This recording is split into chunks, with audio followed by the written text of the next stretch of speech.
आज का विषय है जनसंख्या वितरण एवं घनत्व। आओ इसके बारे में चर्चा करते हैं। प्रिय विद्यार्थियों, यदि आपसे एक प्रश्न पूछा जाए कि जनसंख्या किसे कहते हैं तो आप क्या उत्तर देंगे? सोचो। श्रीमान जी, आसान सा उत्तर है, लोगों की संख्या को जनसंख्या कहते हैं। हाँ, मैं आपके उत्तर से सहमत हूँ, परंतु पूर्ण रूप से सहमत नहीं हूँ। श्रीमान जी, हमारे उत्तर में क्या कमी रह गई? बेटा, मैं आपसे पूछूं कहाँ की जनसंख्या, तो क्या आपके इस उत्तर में उस प्रश्न का जवाब था? सोचो। नहीं श्रीमान जी, जनसंख्या के संबंध में सही जानकारी प्रदान करें। प्रिय विद्यार्थियों, जनसंख्या के बारे में बताने से पहले समय और स्थान को बताना महत्वपूर्ण हो जाता है, क्योंकि जनसंख्या किसी समय में किसी स्थान पर रह रही होती है। श्रीमान जी, समय और स्थान को जनसंख्या के साथ क्यों जोड़ा जाता है? बेटा, समय के साथ साथ जनसंख्या में परिवर्तन होता है और स्थान में भी परिवर्तन हो सकता है। श्रीमान जी, अब बता ही दीजिए, जनसंख्या की पूर्ण परिभाषा क्या होगी? बेटा, किसी निश्चित स्थान पर निश्चित समय में निवास करने वाले लोगों की संख्या को जनसंख्या कहते हैं। उदाहरण के लिए भारत में 2011 में 121 करोड़ 1,93,422 लोग निवास करते थे। इसमें समय और स्थान की चर्चा की गई है। समय है 2011 और स्थान है भारत का भौगोलिक क्षेत्र, जो कि 32,87,263 वर्ग किलोमीटर है। आंकड़ों को ध्यान में रखें, कक्षा के अंत में प्रश्न पूछे जा सकते हैं। भारत की जनसंख्या संबंधी कुछ महत्वपूर्ण बिंदु। सबसे पहले, भारत की जनसंख्या विश्व के दूसरे नंबर पर है। सबसे ज़्यादा जनसंख्या किसकी है? चीन की। अगली बात, भारत की जनसंख्या उत्तरी अमेरिका, दक्षिणी अमेरिका और ऑस्ट्रेलिया महाद्वीप की जनसंख्या से भी ज़्यादा है। ये बहुत हैरानी की बात है हमारे लिए। इतनी बड़ी जनसंख्या जो है हमारे सीमित संसाधनों पर ज़्यादा दबाव डालती है। अब संसाधन क्या होते हैं? संसाधन प्राकृतिक संसाधन होते हैं, खनिज संसाधन होते हैं, कोयला, पेट्रोल इत्यादि। इन पे दबाव डालने का मतलब ये है कि इनका उपभोग ज़्यादा करेंगे, यूज़ ज़्यादा करेंगे तो दबाव डलेगा और इनकी कमी होगी। फिर बाहर के देशों से खरीदने पड़ेंगे, मूल्य चुकाना पड़ेगा। अच्छा, कुछ और बिंदुओं पर चर्चा साथ में करते हैं। जनसंख्या संबंधी जानकारी के आंकड़े प्रति 10 वर्ष में एकत्रित किए जाते हैं। जैसे अब 2021 में आंकड़े इकट्ठे किए जाएंगे। तो सबसे पहली जनगणना कब हुई? ये 1872 में की गई, परंतु ये पूर्ण जनगणना नहीं थी। असल में पूर्ण जनगणना जो है वो संपूर्ण भारत की 1881 में की गई थी। दादा भाई नौरोजी इसमें जुड़े हुए थे। आप इनके बारे में और जानकारी प्राप्त करें। प्रिय विद्यार्थियों, जनसंख्या का वितरण हम जानते हैं। जनसंख्या का वितरण कैसा होता है और क्या होता है और हमारे देश में कैसा है। सबसे पहले, जनसंख्या का वितरण है क्या? किसी निश्चित क्षेत्र में निश्चित समय पर जनसंख्या किस तरह वितरित है या अवस्थित है, इसका जनसंख्या वितरण में अध्ययन किया जाता है।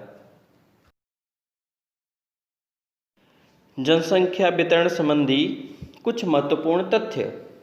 पहला, उत्तर प्रदेश की जनसंख्या सबसे ज़्यादा है हमारे देश में, और इसके पश्चात महाराष्ट्र की जनसंख्या, उसके पश्चात बिहार, पश्चिम बंगाल और आंध्र प्रदेश का क्रमशः स्थान आता है। इसको याद करने की कोशिश करें। दूसरा पॉइंट, अब सबसे ज़्यादा देख लिए, सबसे कम भी देख लेते हैं। अरुणाचल प्रदेश में उत्तराखंड में, जम्मू कश्मीर में, लद्दाख में, या केंद्र शासित प्रदेश हैं कुछ, वहाँ की एरिया ज़्यादा है, यानी वहाँ स्थल ज़्यादा है और उसके अनुपात में जनसंख्या कम है।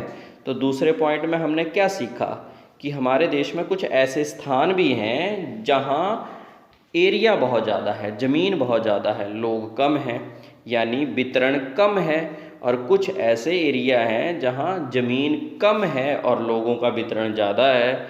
तो हर देश में ऐसा पाया जाता है, क्योंकि लोग तो वहीं रहना चाहेंगे जहाँ उनको अच्छी प्राकृतिक सुविधाएं मिलें। तीसरे बिंदु में हम चलो यही चर्चा कर लेते हैं कि लोग रहना कहाँ चाहेंगे। भारत में जनसंख्या का ऐसा असमस्थानिक वितरण देश की जनसंख्या, भौतिक, सामाजिक, आर्थिक और ऐतिहासिक कारकों के बीच में बहुत ही घनिष्ठ संबंध प्रकट करती है। अब कैसे? आप कहाँ रहना चाहोगे? आप खुद सोचो अपने मन में।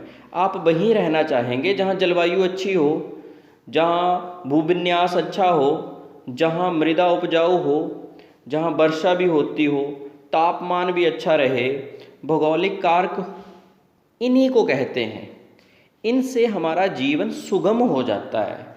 तो हम वहीं रहेंगे जहाँ पर हमें सभी की सभी अच्छी सुविधाएं मिलें। तो इसलिए भारत की जनसंख्या भी वहीं ज़्यादा संकेंद्रित पाई जाती है जहाँ पर उनको ये सारी सुविधाएं मिलती हैं। क्या जनसंख्या का वितरण केवल एक ही कारक पर निर्धारित करता है? नहीं, सामाजिक आर्थिक कारक भी इसमें महत्वपूर्ण भूमिका निभाते हैं। सामाजिक आर्थिक कारक क्या हुए? देखो, बिहार, उत्तर प्रदेश, झारखंड, मध्य प्रदेश, महाराष्ट्र जैसे जो राज्य हैं, इनमें बहुत सारी चीज़ें मिलती हैं। उदाहरण के लिए बिहार में खनिज बहुत मात्रा में पाया जाता है, महाराष्ट्र में फिल्म उद्योग है, तो निश्चित है लोग वहाँ जाएंगे। ज़्यादा संकेंद्रण का कारण बने हुए हैं ये जो प्रदेश हैं। अब ऐतिहासिक भी कारक इसमें जोड़े जा सकते हैं, जैसे कृषि का उद्भव, नदी घाटियों के साथ लोगों का बसाव, जैसे गंगा नदी घाटी के साथ, सिंधु नदी घाटी के साथ लोगों ने बसना शुरू कर दिया था। हड़प्पा संस्कृति, सिंधु घाटी सभ्यता, ये सारे ऐतिहासिक कारक भी हैं। और राजा महाराजाओं ने राजधानियां बनाई थी, ये ऐतिहासिक कारक हैं जो कि सामाजिक आर्थिक कारकों के साथ जुड़े हुए हैं। तो वहाँ भी जनसंख्या का वितरण ज़्यादा मिलेगा। अच्छा, इसके साथ कुछ और भी कारक जुड़ सकते हैं, जैसे दिल्ली, मुंबई, कोलकाता। कुछ जगहें अंग्रेज़ों के समय विकसित हुई, कुछ इससे पहले विकसित हुई। इनमें नगरों का विकास बहुत ज़्यादा हुआ। नगरों में बहुत सारी सुविधाएं मिलती हैं, चिकित्सा की सुविधा, पढ़ाई की सुविधा। तो लोग बहुत ज़्यादा नगरों में रहना पसंद करते हैं, क्योंकि सभी तरह की अच्छी सुविधाएं मिलती हैं, तो आकर्षित करती हैं। हाँ, दिल्ली, मुंबई, कोलकाता किसको? जनसंख्या को। प्रिय विद्यार्थियों, आगे हम जनसंख्या घनत्व के बारे में पढ़ते हैं। सीधे लिखा है total population under total area. हमारे देश की पॉपुलेशन है 121 करोड़ 1,93,422 और हमारे देश का एरिया है 32,87,263। दोनों को डिवाइड करके आता है 382। तो हमारे देश की जनसंख्या का घनत्व है 382 व्यक्ति पर स्क्वायर किलोमीटर, यानी 1 वर्ग किलोमीटर में 382 लोग रहते हैं। इसे अंकगणितीय घनत्व भी कहते हैं। प्रिय विद्यार्थियों, आओ हम जनसंख्या संबंधी कुछ और घनत्व की बात करते हैं जो डेंसिटी दिखाई जाती है और भूगोल में प्रयोग की जाती है। सबसे पहले है कायिक घनत्व। इसमें कुल जनसंख्या को कुल जो निविल कृषि क्षेत्र है, निविल होता है जिस पर हर साल फसल बीजी जाती है और काटी जाती है, वो होता है निविल कृषि क्षेत्र। उससे डिवाइड करके आता है, क्या आता है? कायिक घनत्व। ये है फिजियोलॉजिकल डेंसिटी। इसमें टोटल पॉपुलेशन और डिवाइड किया जाता है नेट कल्टीवेटेड एरिया, जहां हर साल फसल बीजी जाए और काटी जाए। दूसरा कॉन्सेप्ट है कुल कृषि जनसंख्या को जब हम निविल क्षेत्र से डिवाइड करते हैं तो कृषि जनसंख्या में कृषि और कृषि मजदूर और उनके परिवार के सदस्य सम्मिलित होते हैं। ये क्या होता है? कृषि घनत्व, एग्रीकल्चर डेंसिटी। एग्रीकल्चर डेंसिटी में टोटल एग्रीकल्चर पॉपुलेशन, यानी जो लोग एग्रीकल्चर में जुड़े हुए हैं, और उनके साथ डिवाइड किया जाता है नेट कल्टीवेटेड एरिया, जिस पर हर साल फसल बीजी जाती है। अच्छा, इसका महत्व क्या हुआ? इससे पता चलता है कितने लोग कृषि पर आधारित क्रियाओं पर संलग्न हैं, जिससे पता चलता है कि हमें देश में कितनी पॉपुलेशन को फ़ायदा पहुंचाना है, तो हमें किस सेक्टर में ज़्यादा इन्वेस्टमेंट करनी चाहिए। परीक्षा की दृष्टि से और ऑब्जेक्टिव टाइप क्वेश्चंस की दृष्टि से ये बहुत ही महत्वपूर्ण विषय है, ध्यान से याद करें।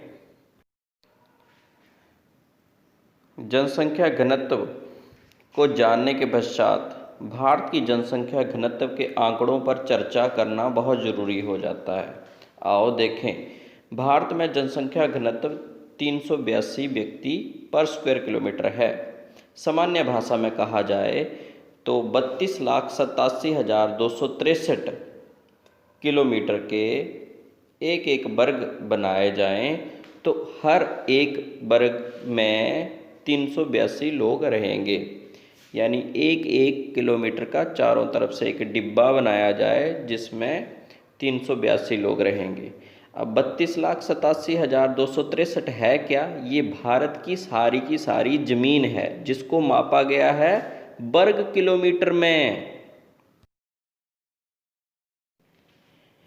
इसके साथ भारत में सबसे ज़्यादा जनसंख्या घनत्व बिहार का है, यानी बिहार में 1,102 व्यक्ति प्रति वर्ग किलोमीटर निवास करते हैं, और सबसे कम भारत का जनसंख्या घनत्व अरुणाचल प्रदेश का है, जिसमें 17 व्यक्ति प्रति वर्ग किलोमीटर निवास करते हैं। आपको ये सोचना बहुत ज़रूरी हो जाता है कि ऐसा क्यों, बिहार में ज़्यादा क्यों और यहाँ कम क्यों। अगली बात, भारत में जनसंख्या वितरण के जैसे ही जनसंख्या घनत्व भी अलग अलग स्थानों पर अलग अलग पाया जाता है। भारत के हिमालय प्रदेश में हिमालय के साथ जनसंख्या घनत्व कम पाया जाता है। उत्तर भारत के मैदानों में जनसंख्या घनत्व बहुत ज़्यादा पाया जाता है। दक्षिण भारत में प्रायद्वीपीय पठारों में मध्यम प्रकार का जनसंख्या घनत्व देखने को मिलता है। उपरोक्त चर्चा से हमें ये ज्ञात होता है कि लोग वहीं निवास करेंगे जहां उनको अच्छी सुविधाएं मिलें। तो विद्यार्थी आपस में चर्चा करेंगे कि मैदानों में कौन सी ऐसी अच्छी सुविधाएं मिलती हैं जो कि पर्वतीय क्षेत्रों में नहीं मिलती हैं या पठारी क्षेत्रों में नहीं मिलती हैं। फिर आप इस बात पर पहुंचने में सक्षम हो जाएंगे कि क्यों मैदानी क्षेत्रों में ज़्यादा लोग रहते हैं। थोड़ी सी मदद आपकी मैं भी करता हूँ। मैदानी क्षेत्रों में परिवहन अच्छा होता है, मैदानी क्षेत्रों में पानी की सुविधा अच्छी होती है, मैदानी क्षेत्रों में कृषि बहुत अच्छी होती है। आओ आगे चलें। जनसंख्या घनत्व को प्रभावित करने वाले कारक। सबसे पहले भौतिक कारक।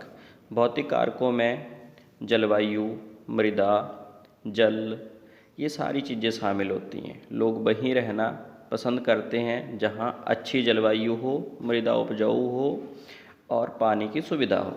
दूसरा है आर्थिक कारक। आर्थिक कारक जहां लोगों को रोजगार मिले, जहां पर उनको सभी सुविधाएं मिले, और जैसे खनिजों का खनन किया जाता है, रोजगार मिलता है, वो आर्थिक क्रियाओं से संबंधित है। राजनीतिक कारक जो हैं, कुछ देशों में युद्धों का दौर चला हुआ होता है, वहाँ पर राजनीतिक अस्थिरता होती है, तो वहाँ पर लोग रहना पसंद नहीं करते। इसको राजनीतिक कारकों में हम शामिल कर सकते हैं। ऐतिहासिक कारक वो कारक हैं जहाँ पर पुराने राजा महाराजाओं ने बड़े बड़े मंदिरों का निर्माण करवाया या नगरों का निर्माण करवाया, वहाँ पर जनसंख्या का घनत्व देखने को मिलता है। जैसे आगरा है, वाराणसी है, पटना है, ये पुरानी राजधानियाँ रही होंगी। तो आप भी इसके बारे में और चर्चा करें, तभी ये प्रश्न आएगा। धन्यवाद।